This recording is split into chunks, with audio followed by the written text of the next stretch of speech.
sekarang kita akan masuk perintah Tuhan yang ketiga dan yang keempat. Ya, ke-10 firman Tuhan yang terambil dari Keluaran 20.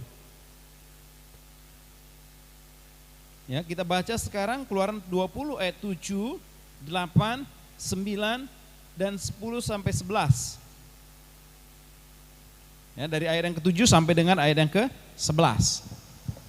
Sudah dapat semua, katakan amin? Amin ya. Yuk.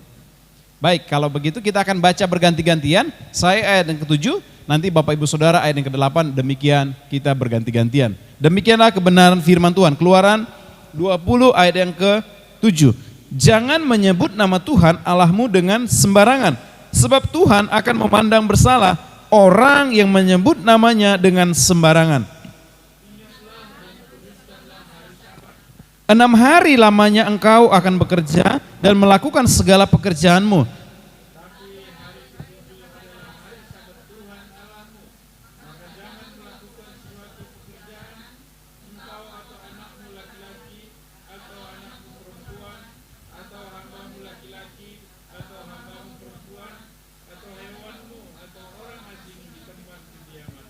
Sebab 6 hari lamanya Tuhan menjadikan langit dan bumi, laut dan segala isinya, dan ia berhenti pada hari ke-7. Itulah sebabnya Tuhan memberkati hari Sabat dan menguduskannya. Berbahagialah setiap kita yang membaca, ya, mendengarkan, terlebih lagi setiap kita yang menjadi pelaku firman Tuhan ini. Katakan amin. Amin Bapak Ibu Saudara. Ya, nah, ini perintah Tuhan yang ketiga dan yang keempat. Yang ketiga berarti dikatakan jangan menyebut nama Tuhan Allahmu dengan sembarangan. Dan yang keempat dikatakan apa?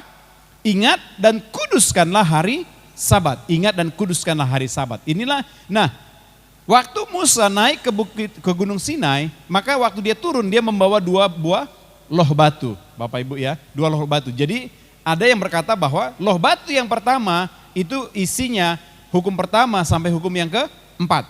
Loh batu yang kedua itulah isinya dari perintah yang kelima sampai dengan yang ke-10.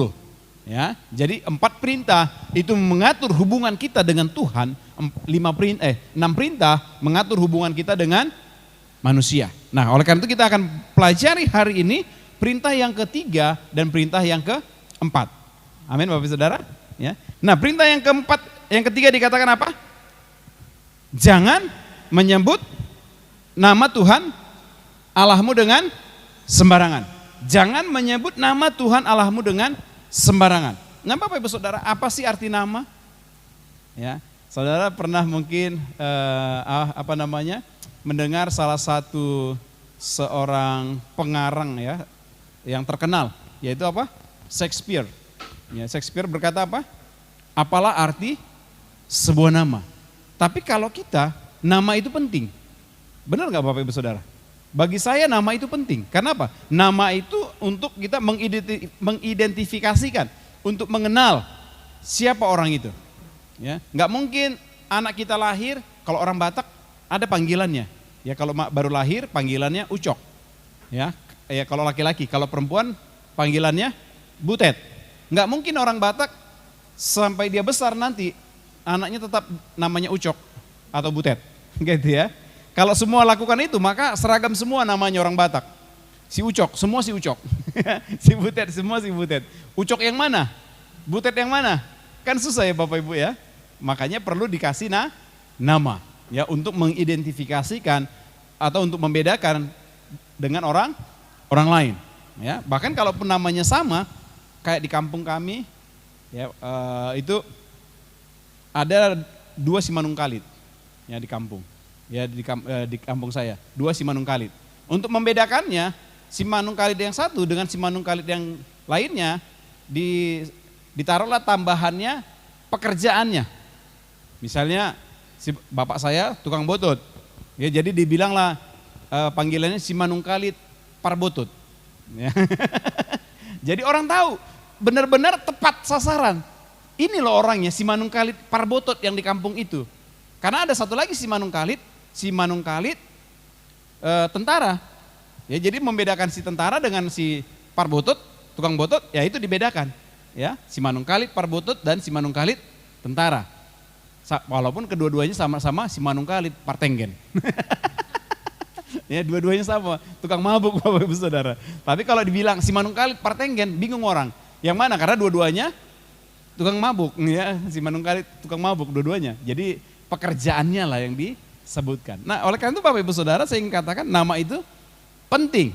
Nah, kalau kita baca di sini dikatakan jangan menyebut nama Tuhan Allahmu dengan sembarangan. Siapa sih nama Allah? Ya, Allah bagi orang saudara kita ya, dari saudara kita Muslim, Allah itu nama sesembahan mereka. Tapi bagi kita itu bukan nama, itu adalah gelar, sebutan. Sama seperti misalnya gini, presiden. Presiden itu nama bukan? Presiden itu bukan nama, ya itu gelar, ya jabatan, ya namanya siapa? Jokowi, ya gitu ya, Presiden Jokowi. Jadi kita kalau di Amerika beda lagi presidennya, ya jadi seperti itu Bapak Ibu ya untuk membedakan. Nah, oleh karena itu nama itu adalah kata untuk menyebut atau memanggil orang. Yang kedua, kalau menurut kamus besar ya, yang kedua gelar sebutan. Yang ketiga itu dikatakan kemasyuran atau kebaikan. Makanya ada orang bilang begini, nama baik. Arti nama baik apa? Sesuatu yang membanggakan, ya, memasyurkan kita. Nah, itulah arti nama.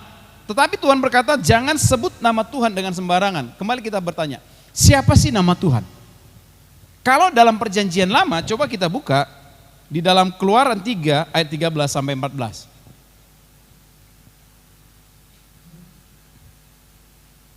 Ya, kita buka Keluaran 3 ayat 13 sampai 14. Ya. Saya baca buat kita. Lalu Musa berkata kepada Allah. Jadi waktu Tuhan menampakkan dirinya kepada Musa ya di padang gurun, ya. Di sini Musa bertanya. Lalu Musa berkata kepada Allah, "Tetapi apabila aku mendapatkan orang Israel dan berkata kepada mereka, Allah nenek moyangmu telah mengutus aku kepadamu dan mereka bertanya kepadaku, bagaimana tentang namanya?" Jadi di Alkitab satu-satunya orang yang bertanya siapa nama Tuhan, siapa nama Allah adalah Musa. Ya, tidak ada nabi lain yang dicatat di Alkitab yang bertanya siapa namamu. Ya, untuk apa? Untuk membedakan. Ya, walaupun Allah yang ini adalah Allah nenek moyang dari bangsa Israel, dari sejak Adam, Abraham, ya. Itulah bangsa Allah nenek moyang mereka. Tetapi Musa mau spesifik Bapak Ibu Saudara. Karena pada zaman itu banyak Allah. Ya, ada Allahnya orang Firaun, ada Allahnya orang Mesir, ada Allahnya orang Kanaan, ada Allahnya orang bangsa-bangsa Moab di sana. Jadi untuk membedakan siapa namamu. Jadi perlu nama itu. Apa kata Yesus? Kata Allah apa? Ayat yang ke-14. Firman Allah kepada Musa, "Aku adalah aku." Lagi firmannya, beginilah aku katakan kepada orang Israel, kau katakan kepada orang Israel, itu akulah aku telah mengutus aku kepadamu. Ya, luar biasa ya Bapak Ibu Saudara ya. Kalau kita mencermati ini, kira-kira aku adalah aku, itu sebuah nama bukan? Kalau misalnya Ibu Bangun bertanya sama saya, siapa namamu? Aku adalah aku. Bisa dikemplang saya Bapak Ibu. Ya, benar nggak? Diintegrasi polisi misalnya, ya polisi nanya, mau ditilang, siapa namamu? Aku adalah aku. Siapa namamu? Aku adalah aku. Diketak kepala saya, pok. Kenapa? Kalau saya renungkan Bapak Ibu ya, ketika Allah berkata aku adalah aku, itu artinya apa? Tidak ada yang lain. Tidak ada yang lain. Kalau nggak ada yang lain ngapain punya nama? Dia adalah the only one, satu-satunya pencipta langit dan bumi. Jadi ketika dia berkata aku adalah aku, berarti nggak ada yang lain Bapak Ibu Saudara. Cuma ada aku yang menjadi pencipta. Jadi namanya nggak ada namanya, nggak mungkin dikasih nama Baal, nggak mungkin dikasih nama ilah-ilah yang ada di dunia ini, nggak ada Bapak Ibu Saudara. Jadi dia kata aku adalah aku karena nggak ada yang lain yang sama dengan aku, kata Allah. Ya, jadi inilah sebutannya, ya, karena tidak ada yang lain yang layak untuk disembah kecuali Dia. Makanya dikatakan aku adalah aku. Ya. Nah, kalau bagi saya ini sebenarnya bukan nama, tapi inilah yang disebut bagi orang Israel, inilah disebut namanya Tuhan. Ya nggak apa-apa Bapak Saudara ya. Kalau kita baca di dalam Alkitab bahasa Ibrani, ya aku adalah aku ini, itu mereka tulisnya pakai apa? YH, itulah apa namanya YHWH. Ya, yang orang sekarang suka panggil kata Yahweh atau Yehova. Ya, kalau orang Batak hebat, ya Jehovah. Ya, orang Batak itu menerjemahkan Alkitab itu bagus. Ya, lebih hampir ke bahasa aslinya. Ya, jadi Jehovah. Ya, bukan dipakai kata Allah, tapi diterjemahkan pakai kata Jehovah. Ya, Jehovah. Ya, dari kata Jehovah. Ya, Jehovah. Nah, jadi itulah Bapak Ibu Saudara. Tapi orang Israel ketika sampai pada kata YHWH, itu kan tetragrammaton itu, mereka nggak berani menyebut itu. Maka digantilah mereka sebut dengan kata apa? Elohim. Adonai. Ya, Adonai itu bisa dipakai untuk Tuhan, tapi bisa juga dipakai untuk manusia sebagai kata Tuan, Bapak Ibu Saudara. Tapi ketika mereka katakan Adonai kepada Sang Pencipta, tentu hati dan pikirannya tertuju kepada YHWH tadi. Ya, paham ya Bapak Ibu ya? Ya. Nah,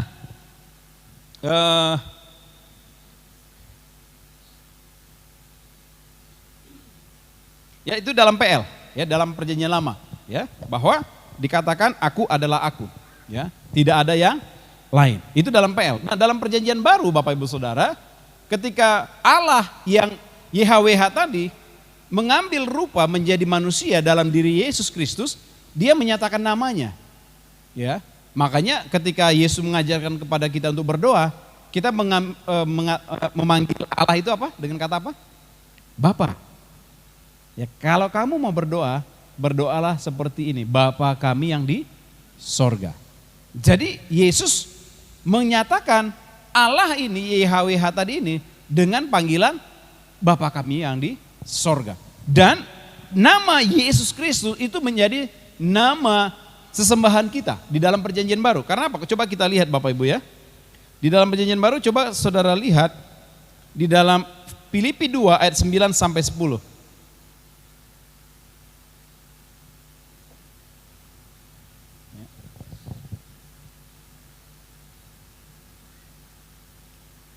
Filipi 2 ayat 9 sampai 10 demikian firman Tuhan. Itulah sebabnya Allah sangat meninggikan dia dan mengaruniakan kepadanya apa? Nama di atas segala nama, ayat 10. Supaya dalam nama Yesus bertekuk lutut segala yang ada di langit dan yang ada di atas bumi dan yang ada di bawah bumi. Nah, jadi Bapak Ibu Saudara, nama itu akhirnya menjadi dipakai Allah menjadi nama yang sangat berkuasa, nama Yesus Kristus. Nah, Bapak Ibu Saudara, saya ingin katakan, ketika ada orang kerasukan, misalnya saya pernah pengalaman, saya sudah saksikan bagi jemaat. Saya dipanggil ada orang kerasukan, minta didoakan. Saya doakan bukan pakai nama saya, dalam nama Sudi. Nggak ada kuasanya. Tapi ketika saya katakan dalam nama Yesus, bayangkan Bapak Ibu Saudara, itu orang itu lepas. Itu saya saksikan sendiri. Saya dan juga apa ya? Tuhan izinkan saya untuk menghardik orang yang kerasukan 2 kali. Pakai nama siapa? Pakai nama Yesus. Itu membuktikan bahwa nama itu sangat berkuasa. Makanya saudara jangan pernah takut. Amin. Kalau ada orang kerasukan, jangan tunggu pendeta datang. Ya, jangan tunggu pendeta datang baru saudara ini mau doakan. Enggak, saudara punya kuasa kok. Ketika saudara percaya kepada dia, saudara punya kuasa. Katakan saya punya kuasa. Ya, amin. Saudara punya kuasa. Tapi bukan kuasa untuk berantem ya, bukan. Tapi apa? Karena roh yang ada dalam dirimu itu lebih besar daripada roh yang ada di dunia ini, Bapak Ibu Saudara. Roh Allah yang ada dalam diri kita lebih besar dan lebih berkuasa. Ya, jadi ketika ada orang kerasukan, langsung saja dalam nama Yesus, aku perintahkan kau keluar. Nggak perlu ditanya siapa namamu, dari mana asalmu. Ya, ada orang sekarang kan mau melepaskan doa pelepasan, ditanya dulu iblisnya, ya, yang kerasukan, siapa namanya, maksud dan tujuannya apa. Ya, nggak, masa kita mau bertanya, nggak perlu, langsung saja dalam nama Tuhan Yesus Kristus. Saya percaya Bapak Ibu Saudara, karena saya sudah alami, itu tidak ada yang mampu menahan nama itu. Pasti setan iblis keluar. Ya, itulah nama yang berkuasa yang sudah diberikan Allah kepada kita. Ya, nama sesembahan kita. Ya, yaitu Tuhan Yesus Kristus. Ya, terus apa dikatakan? Kalau di dalam Kisah Para Rasul 4 ayat 12. Ya, Kisah Para Rasul 4 ayat 12. Coba buka.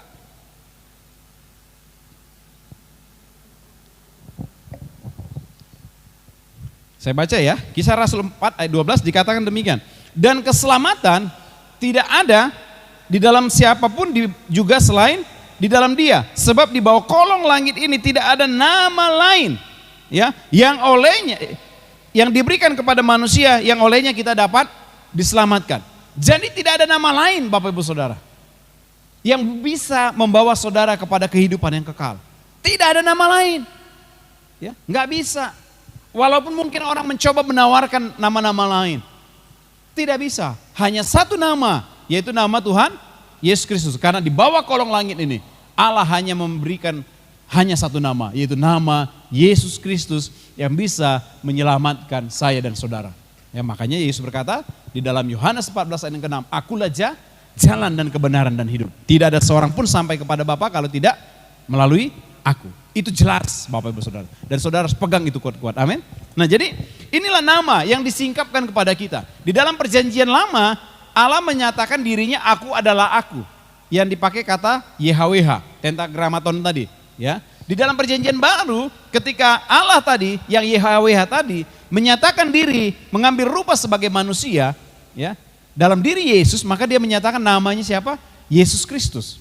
Dan ketika kita memanggil Allah, Yesus Kristus berkata apa? Panggillah dia Bapa. Yesus Kristus inilah satu-satunya jalan yang diberikan kepada kita. Satu-satunya nama yang diberikan kepada kita untuk kita bisa diselamatkan. Nah, oleh karena itu dikatakan jangan kamu menyebut nama Tuhan Allahmu dengan sembarangan.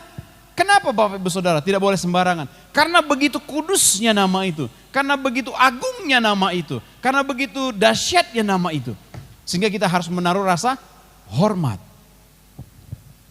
Kalau di suku lain saya nggak tahu, tapi di suku Batak, di suku orang inilah ya, Sumatera Utara, ya, itu pantang, dosa besar menyebut nama bapaknya sama mamanya. Bisa dibal-bali kita. Itu pantang besar, ya. Bahkan saya baru tahu nama bapak saya ketika dia meninggal. Benar Bapak Ibu Saudara. Karena tidak ada satu orang pun yang tahu namanya. Karena apa? Karena begitu hormatnya untuk nama itu.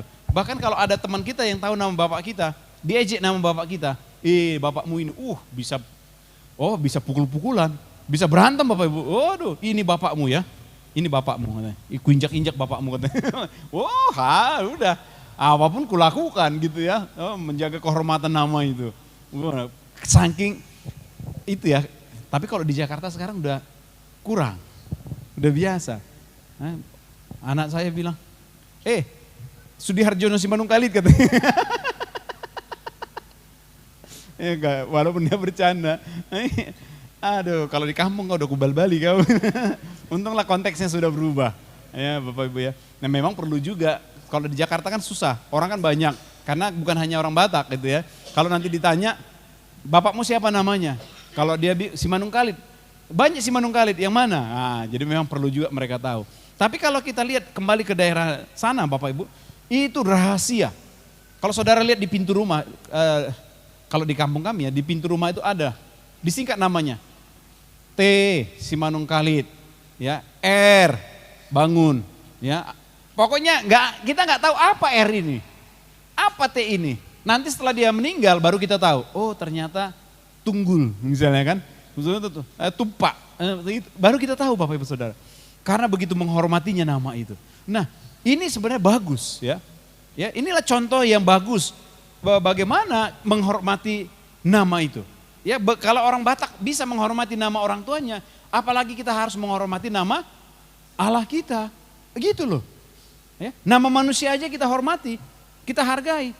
Ini kadang orang terlalu sembarangan ngomong nama Tuhan. Bagaimana caranya kita sembarangan pakai nama Tuhan? Yang pertama, Bapak Ibu, dikatakan bila kita berlaku munafik, ya, dengan mengaku nama Allah tetapi tidak menjalani hidup sesuai dengan pengakuan itu. Itu sudah masuk kategori menyebut nama Tuhan Allah dengan sembarangan. Saudara mengaku orang percaya, saudara mengaku anak Tuhan Yesus, tetapi saudara berlaku munafik, tidak menjadi hidup seperti apa yang sudah diperintahkan, maka saudara sudah masuk dalam ranah menyebut nama Tuhan dengan sembarangan. Itu yang pertama, munafik. Jangan ya. Ya, munafik muka nabi, kata orang, ya pikiran kotor. Ya, itu yang pertama. Karena kita kan bingung, sembarangan ini bagaimana sih? Ya, sembarang salah satu contohnya itu. Ya, ketika saudara mengaku pengikut Kristus, mengaku anak Tuhan Yesus, tapi saudara tidak hidup seperti yang Tuhan Yesus mau, maka saudara sudah masuk menjadi orang-orang yang menyebut namanya dengan sembarangan.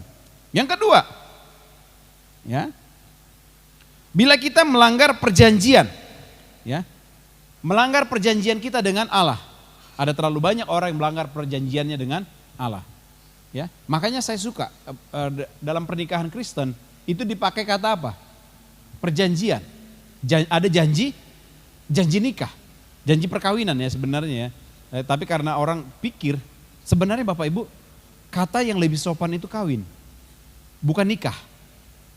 Ya, tapi karena kita sudah berpikir bahwa kawin itu konotasinya untuk untuk hewan, nikah itu untuk manusia, sebenarnya salah. Nikah itu kan bahasa serapan dari bahasa Arab. Ya, ketika saya pelajari kata nikah itu malah tidak bagus. Ya, kata nikah itu malah menjurus kepada berhubungan badan. Iya, kata nikah. Makanya kalau saudara lihat undang-undang kita itu dipakai bukan undang-undang pernikahan, tapi undang-undang perkawinan. Ya supaya saudara paham ya. Undang-undang perkawinan, tidak ada undang-undang pernikahan. Tapi yang ada adalah undang-undang perkawinan. Tapi karena kita sudah terbiasa berpikir bahwa kata nikah itu lebih sopan daripada kata kawin, sehingga salah tafsir, salah kaprah ya. Ya, tapi tidak apa-apa, supaya ini sebagai pengetahuan saja buat kita ya. Jadi kalau kata ada orang kawin, itu lebih sopan sebenarnya daripada ada kata orang nikah. Ya, itu ya Bapak Ibu ya. Nah jadi di dalam perkawinan, kekristenan dipakai kata janji. Ya, ada janji dari pihak pria dan juga pihak wanita. Ya, mengucapkan janji. Janji untuk apa? Setia sampai maut memisahkan. Janjinya di hadapan siapa? Sebenarnya janji itu bukan di hadapan manusia, tapi janji itu di hadapan Tuhan. Yang hadir sebagai apa? Sebagai saksi. Ya, sebagai saksi Bapak Ibu Saudara. Tapi ada banyak nggak orang yang melanggar janji itu? Banyak banget. Ya, banyak banget orang yang melanggar janji itu. Ya, tidak setia.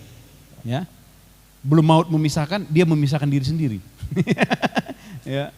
Bahkan ada yang berdoa, cepatlah kau mati katanya, supaya aku bisa bebas. Ya Bapak Ibu Saudara, banyak orang-orang berpikir begitu.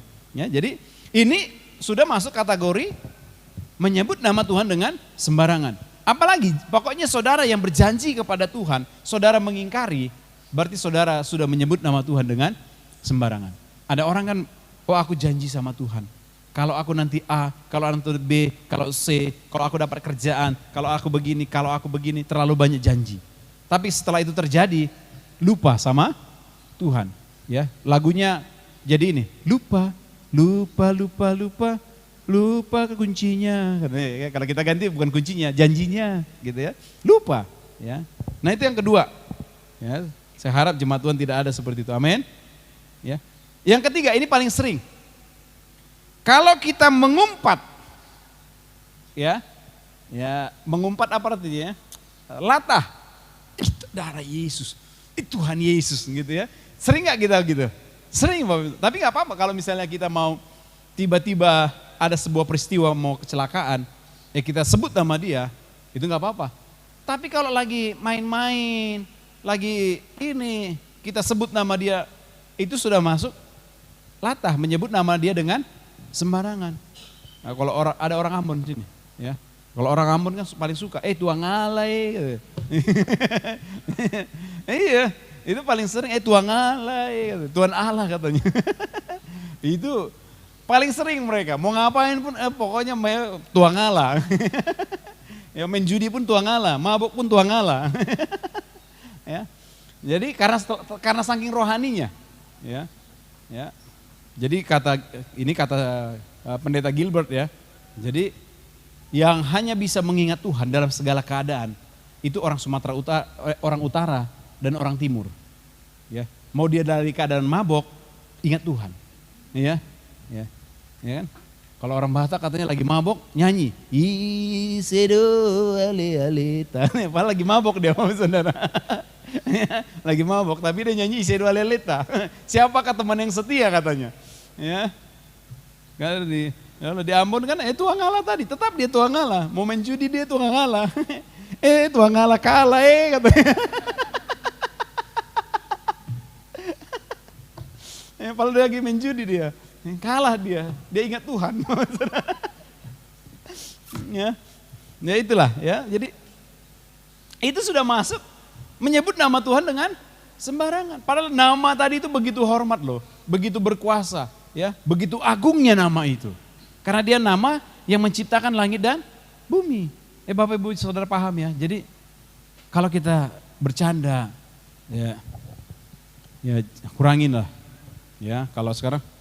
Ya, kalau dari saudara kita seberang kan suka bilang, ya Allah, bagi saya kalau itu nama, seharusnya kita memberi respect gitu loh.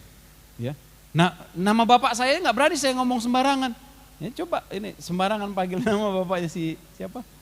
Anggre ini kan, di depan orang panggil nama bapaknya, nama ya. Oh, kalau nggak langsung dipal-pali.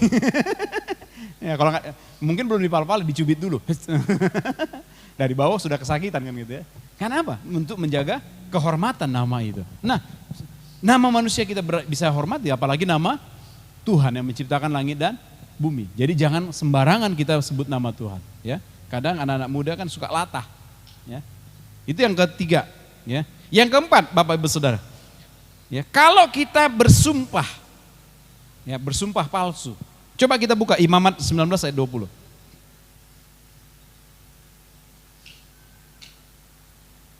Imamat 19 ayat yang ke-20. Ya. Apabila seorang laki-laki, salah ya?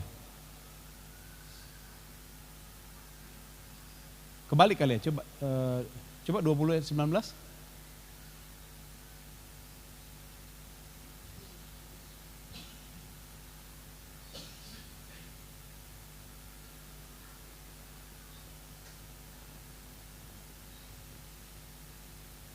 Ayat 12, sorry ayat 12. 19 ayat 12.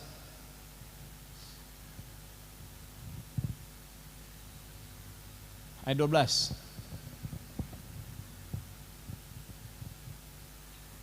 Ya, janganlah kamu bersumpah dusta demi namaku, supaya engkau jangan melanggar kekudusan nama Allahmu.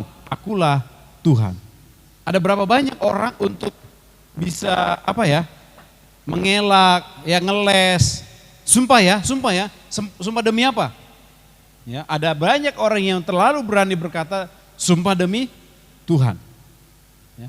Karena sudah tidak ada lagi sumpah yang tertinggi ya, sumpah demi Tuhan. Ya, sumpah demi diri sendiri, sumpah demi istriku, sumpah demi anakku, sumpah demi suamiku, itu masih rendah kategorinya. Tapi ketika orang berkata sumpah demi Tuhan, itu kan sudah menjadi sumpah yang tertinggi karena kita sudah bawa nama Tuhan. Padahal seringkali kita bersumpah demi untuk diri kita. Ya. Kalau udah terdesak, benar nggak? Orang udah terdesak pasti selalu ngomong apa? Sumpah. Sumpah terkewer-kewer. Ya kan? Sumpah terkewer-kewer. Demi apa? Demi apa? Demi apa? Kan ada demi apa? Ya, demi Tuhan deh. Ya. Ya supaya apa? Dia bebas, dia bisa lepas. Ya, dia nggak sadar bahwa itu sudah menyebut nama Tuhan dengan sembarangan. Karena apa? Nama itu adalah nama yang begitu kudus, Bapak Ibu Saudara. Ya. Selanjutnya, yang kelima, bagaimana kita bisa menyebut nama Tuhan itu dengan sembarangan? Yang kelima, dengan menganggap enteng dan ceroboh dalam menggunakan nama Allah dan tidak menunjukkan rasa hormat terhadap maknanya yang luar biasa. Ya, pencemaran terhadap bentuk-bentuk ibadah juga dilarang, seperti halnya pencemaran terhadap bentuk sumpah dan juga terhadap hal-hal yang digunakan Allah untuk memperkenalkan dirinya. Ya, kalau kita tidak menaruh rasa hormat menaruh rasa respect kepada nama itu. Ya, paham ya Bapak Ibu ya? Jadi bagaimana cara kita, bagaimana kita ketahui bahwa kita sudah menyebut nama Tuhan dengan sembarangan? Ya tadi ada 5 hal yang tadi sudah saya sampaikan. Ya yang pertama tadi apa? Ya, yang pertama dikatakan kalau kita munafik. Ya, kita mengaku pengikut Kristus tapi kita tidak hidup seperti apa yang Tuhan Yesus minta. Yang kedua, kalau kita melanggar perjanjian dengan Tuhan, ya, saudara melanggar janjimu, janji setiamu kepada Tuhan. Yang ketiga, kalau kita mengumpat, ya, ngomong sembarangan. Yang keempat, kalau kita bersumpah palsu, ya, kalau saudara bersumpah, contoh Bapak Ibu Saudara pejabat-pejabat sekarang, bayangkan berani bersumpah. Taruh tangan di Alkitab, ya. Saya pernah satu kali memimpin, ya, diminta untuk memimpin sumpah jabatan di rumah sakit Mediros, bukan Mediros, rumah sakit yang di Romangun sana, apa itu ya, rumah sakit yang ada di Romangun bukan Mediros, rumah sakit,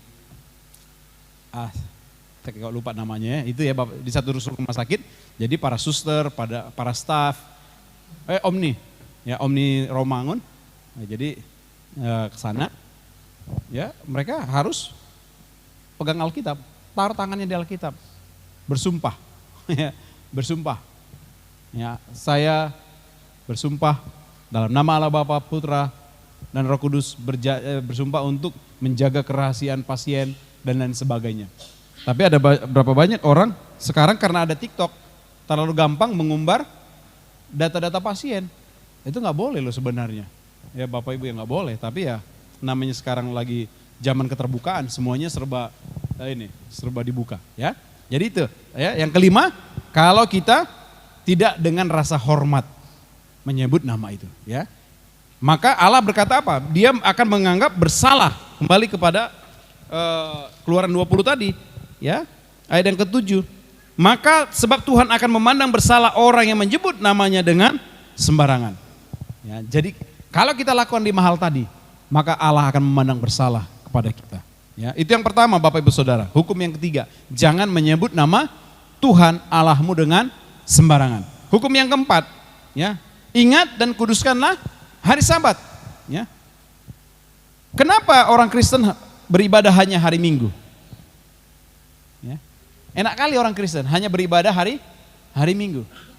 Ya, kita berkumpul seperti ini memang hanya hari Minggu. Tapi kalau kita berdoa, apakah hanya hari Minggu saudara berdoa? Berdoa setiap saat. Ya, berdoa setiap saat. Nah, beribadah ini merupakan perintah Allah. Karena apa dikatakan? Ayat yang ke-8. Ingatlah dan kuduskanlah hari Sabat. 6 hari lamanya engkau akan bekerja dan melakukan segala pekerjaanmu. Tetapi hari ke-7 adalah hari Sabat Tuhan Allahmu. Maka janganlah melakukan sesuatu pekerjaan engkau atau anakmu laki-laki atau anakmu perempuan atau hambamu laki-laki atau hambamu perempuan atau hewanmu atau orang asing di tempat kediamanmu. Ingat dan kuduskanlah hari Sabat. Makanya kenapa kita beribadah pada hari Minggu, kita mengkhususkan 1 hari Bapak Ibu Saudara. Karena sudah 6 hari Tuhan izinkan kita untuk bekerja. Hari Senin sampai hari Sabtu. Walaupun hari Sabat itu terserah ya. Kenapa kalau orang Yahudi hari Sabatnya adalah hari Sabtu. Kenapa orang Kristen hari Sabatnya hari Minggu?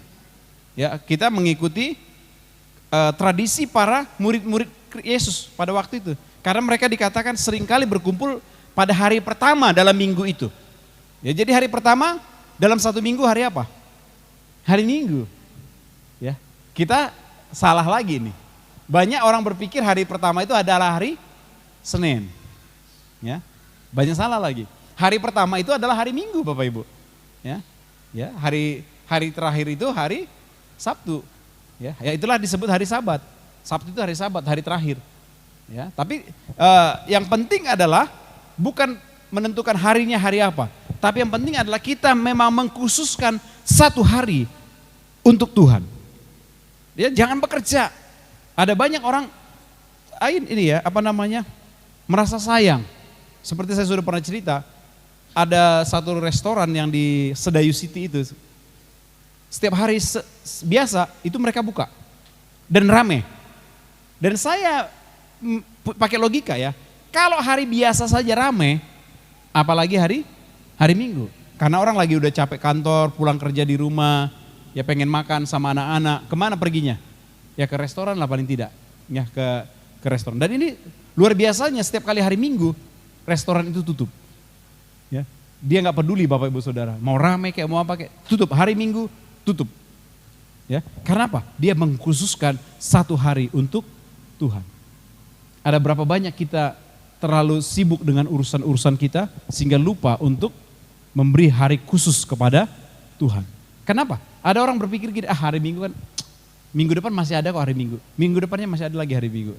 Ya, tapi dia lupa bahwa ini adalah perintah Tuhan untuk kita mengkhususkan, menguduskan satu hari Bapak Ibu Saudara. Kenapa?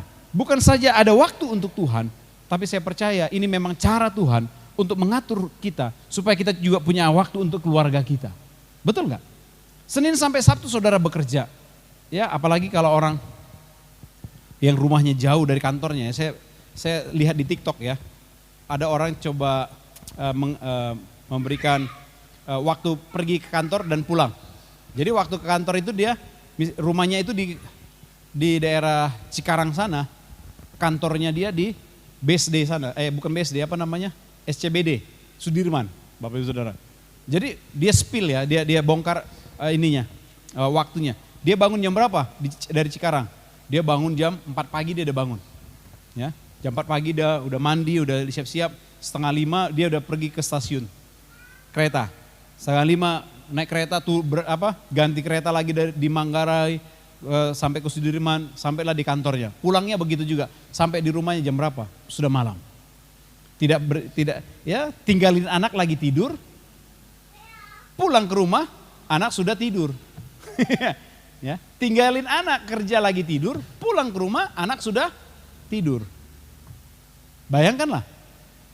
Ya, kalau Tuhan tidak atur sedemikian rupa, ada hari khusus perhentian, mau kapan lagi dia ketemu sama anaknya? Kalau memang seminggu itu dia bekerja terus. Bayangkan Bapak Ibu Saudara, seminggu itu dia bekerja terus. Itulah Tuhan sudah atur luar biasa. Hari Minggu dikuduskan. Bukan saja untuk Tuhan, tapi saya percaya Tuhan juga mau, itu juga kita ada waktu untuk keluarga kita. Amin. Ada waktu untuk anak-anakmu. Ada berapa banyak orang tua begitu jauh jaraknya dengan anak-anak. Karena nggak pernah orang tua pegang gandeng anaknya, yuk kita pergi yuk. Ya jalan sama-sama, yuk kita pergi yuk ke Ancol sama-sama. Ya. Karena apa? Udah nggak ada waktu. Nggak ada waktu, capek. Ya. Kenapa? Senin sampai Sabtu dia kerja capek-capek, Minggu itu dia pakai untuk apa? Tidur. Tidurlah dulu aku. Ya, enggak Bapak Ibu Saudara. Itu waktu untuk Tuhan dan waktu untuk keluarga. Ya. Nanti pulang nggak perlu jauh-jauh, nggak perlu kemana-mana. Bawa anak-anakmu, ya santai bersama untuk apa? Bercengkrama. Karena yang anak-anak butuhkan bukan kuantitas waktu, bukan seberapa banyak waktumu untuk anak-anak dan keluargamu, tetapi adalah kualitas waktunya. Makanya ada apa? Kalau saudara lihat ada orang foto, quality time, ya, quality time dengan family, ya, waktu berkualitas untuk keluarga. Ini penting ibu-ibu, bapak-bapak yang dikasih Tuhan Yesus. Amin. Makanya kemarin saya tanya, kapan terakhir kali saudara-saudara jalan sama-sama dengan bapak, mama, anak-anak? Jangan kapan ya? Udah nggak pernah tuh, nggak pernah sama sekali. Ya, ya kalau ada cara-cara baru pergi. Ya, jangan dong ya. Supaya apa? Untuk membawa apa? Keakraban. Ya, kita semakin akrab keluarga. Amin. Ya, jadi itulah disebutkan ingat dan kuduskan, menguduskan. Ya, jadi kita beribadah setiap hari Minggu bukan karena kita yang mau, tapi karena inilah perintah Tuhan untuk kita mengkhususkan satu hari. Ya, mengkhususkan satu hari untuk kita beribadah. Amin. Tapi kalau untuk berdoa, berdoalah setiap saat, kapanpun. Ya, Bapak Ibu, karena kita nggak tahu peristiwa di jalan itu seperti apa. Ya, kemarin peristiwa kecelakaan yang ada di Bekasi, ya, daerah Kranji. Ya, itu saya suka lewat itu. Memang daerah itu agak rawan karena dia turunan ya, flyover. Ya, jadi, ya apa namanya truk itu, kontainer itu nabrak halte dan nabrak tiang ya. Dan saya memperhatikan bukan tabrakan yang itu, tapi yang dari seberangnya lewat mobil box. truk box. Ya dia lihat kecelakaan. Ya tiba-tiba tiangnya roboh, kena timpa dia. Itu videonya itu selesai seketika. Itulah yang kita hadapi dalam perjalanan kita di jalan Bapak, dalam kehidupan ini. Kita nggak tahu kapan waktunya. Ada yang memang lagi tidur, ya. Ada yang orang lagi seperti itulah. Bayangkanlah, ada satu juga anak yang kelas 5 SD itu anak saudara saya, itu anak tetangganya. Ya. Jadi katanya seharusnya anak kelas 5 SD itu pulang jam 11. Jam 11. Nah peristiwa itu kalau nggak salah pagi ya, jam-jam 10. Ya, jam-jam 10. Ya, peristiwa itu jam 10. Orang tuanya tenang-tenang. Kenapa? Dia pikir anak saya pulang jam 11. Jadi dia udah dengar berita itu, udah ada kecelakaan di depan sekolah. Dia pikir anak saya nggak apa-apa karena kan pulang jam 10. Ternyata Bapak Ibu tahu, gurunya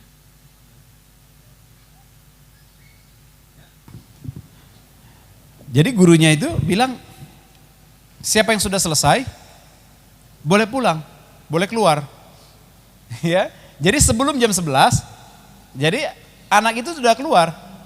Ya, seharusnya jam 11, tapi jam 10 itu gurunya bilang kalau siapa yang sudah selesai silakan keluar, bisa keluar. Ya anaknya pergi dong, keluar, main di luar. Mainnya di halte itu. Di situ kan ada tukang jajanan. Ya yang penjual apa itu? Bakso itu ya. Ya, gerobak itu. Dia di situ Bapak Ibu Saudara. Itulah salah satu korban meninggal. Ya, nangislah gerung-gerung orang tuanya karena dia pikirkan jam 11 ternyata anaknya korban. Nah, inilah yang kita hadapi dalam perjalanan kehidupan kita hari lepas hari Bapak Ibu Saudara. Nah, makanya ibadah kita hari Minggu, tapi berdoa setiap saat. Hatimu, pikiranmu harus senantiasa tertuju kepada Tuhan. Itu yang dikatakan berdoa setiap saat. Bukan setiap saat saudara lipat tangan tutup mata berdoa, bukan. Gimana kita kalau lagi bawa motor berdoa setiap saat, saudara lipat tangan tutup mata, aku mau berdoa dulu. Motor lagi jalan. Yang ambruk. Yang maksudnya adalah hatimu dan pikiranmu tertuju senantiasa kepada Tuhan. Untuk menuntunmu dalam perjalanan. Nyanyi rohani. Saya setiap kali pagi ngantar anak-anak, saya nyanyi. Bapak, karena kan saya nggak tahu kapan tiba-tiba saya dapat serangan kejang. Saya nggak tahu. Ya, saya selalu nyanyi, Tuhan tolong beri kekuatan. Nggak tahu Bapak Ibu, karena kita nggak tahu juga apa yang terjadi ke depannya. Ya, tapi ketika kita tetap ingat Tuhan dalam hidup kita, ya, maka pertolongan Tuhan senantiasa ada dalam kehidupan kita. Amin Bapak Ibu Saudara. Ya. Jadi inilah kebenaran firman Tuhan bagi kita pagi hari ini. Ya, kita sudah belajar hukum yang pertama, akulah Tuhan Allahmu. Ya, hukum yang kedua, jangan ada Allah lain di hadapanku. Hukum yang ketiga, jangan menyebut nama Tuhan Allahmu dengan sembarangan. Ya. Yang keempat, ingat dan kuduskanlah hari Sabat. Sesibuk apapun saudara, hari Minggu usahakan untuk datang beribadah. Ya, amin. Karena itu perintah loh.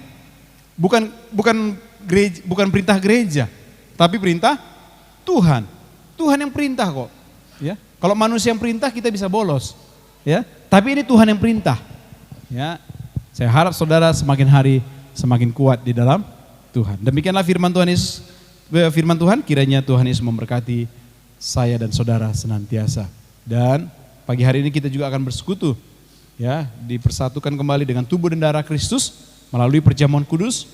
Ini adalah momen di mana kita mengingat kembali pengorbanan Tuhan Yesus bagi kita, ya, yang sudah mati di atas kayu salib demi menyelamatkan kita sehingga kita bisa beroleh keselamatan. Mari kita siapkan hati kita. Dan sebagai bentuk respon kita terhadap kebenaran firman Tuhan dan mempersiapkan hati kita untuk bersekutu dengan tubuh dan darah Kristus melalui perjamuan kudus, mari kita nyanyikan satu pujian.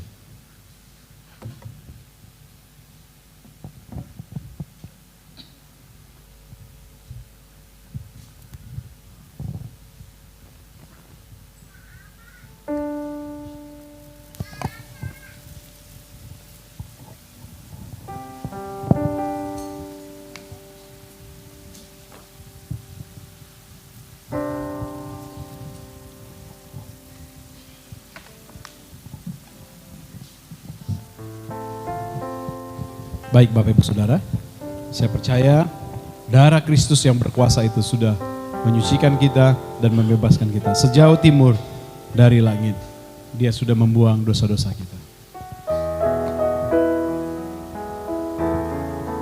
Mari kita angkat pujian ini sebagai respon kita terhadap firman Tuhan.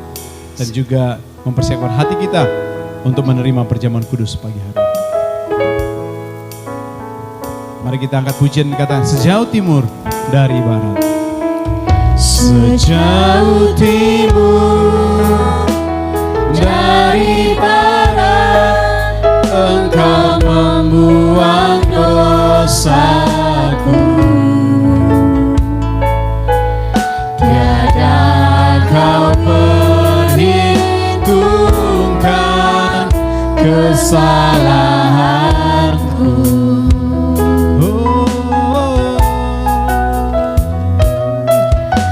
Jauh ke dalam tubir laut, Kau melemparkan dosaku. Tiada Kau ingat lagi pelanggaranku. Sekali lagi kita angkat pujian dari awal. Katakan sejauh timur dari barat. Sejauh timur dari barat, Engkau membuang dosaku. Tiada Kau perhitungkan kesalahanku. Katakan jauh ke dalam. Jauh ke dalam tubir laut, Kau melemparkan dosaku.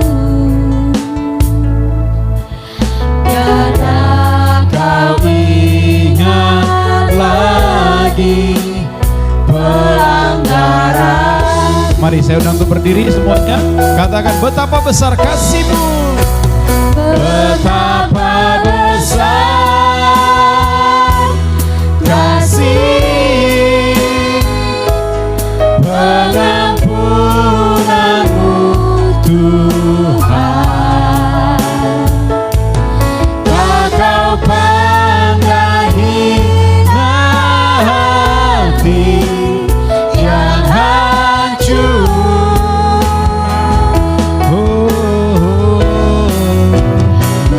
Berterima kasih kepadamu ya Tuhan.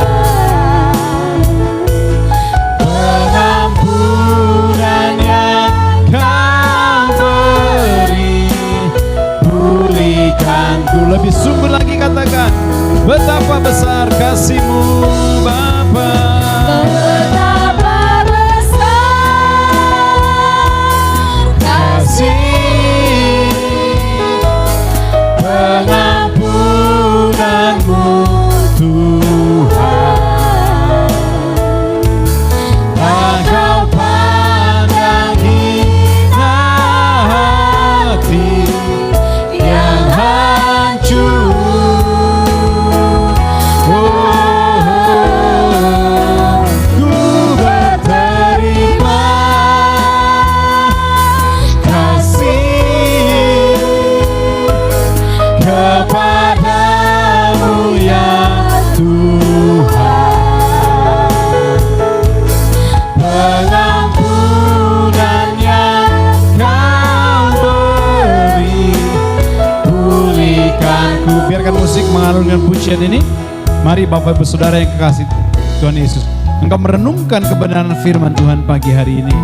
Bahwa seringkali kita menyebut nama Tuhan dengan sembarangan. Kita seringkali berjanji kepada Tuhan, namun kita lalai menepatinya. Seringkali kita menyebut namanya bukan dengan rasa hormat. Seringkali kita menyebut namanya demi kepentingan pribadi kita.